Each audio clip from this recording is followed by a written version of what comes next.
So when our new Prime Minister arrives, just before summer recess, I'd like to see 2 or 3 things on his desk. The first is to do with the UK Shared Prosperity Fund, which has been a bit long in the waiting for a consultation on from MHCLG. I think we should bring that forward, get the debate out across the sectors, across housing, employment and skills, and understand what we can do with a new, refreshed UK Shared Prosperity Fund.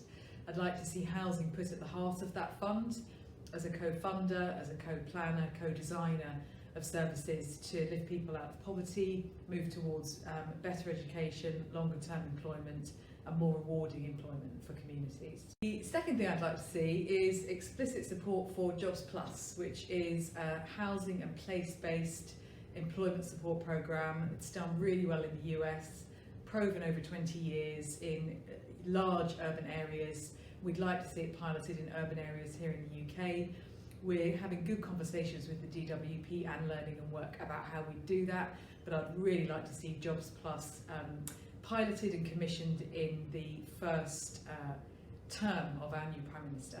Third thing I'd like to see on the Prime Minister's desk as summer arrives is a better understanding of how we can make universal credit work in the gig economy, where people's jobs, fortunes and earnings are fluctuating week to week, month to month.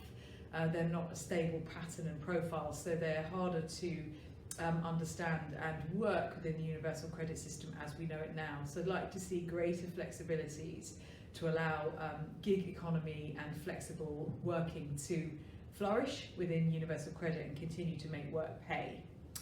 I'd also like to see universal credit genuinely support self-employment and give start-up businesses the time they need to start up. So I'd suggest a 2-year grace period where people can claim universal credit as a working age benefit and be starting up their own business to sustain their own employment journey and outcome in the long term. And my final ask around that is to allow for time and financial support for people to gain, regain or newly acquire skills. We're dipping down the rankings of skills across the OECD. We need to reverse that trend. Skills and learning really matter. They directly make links to employment outcomes, to earnings and futures. So we must invest with employers and with individuals in making skills a central priority for individuals, households, families, communities.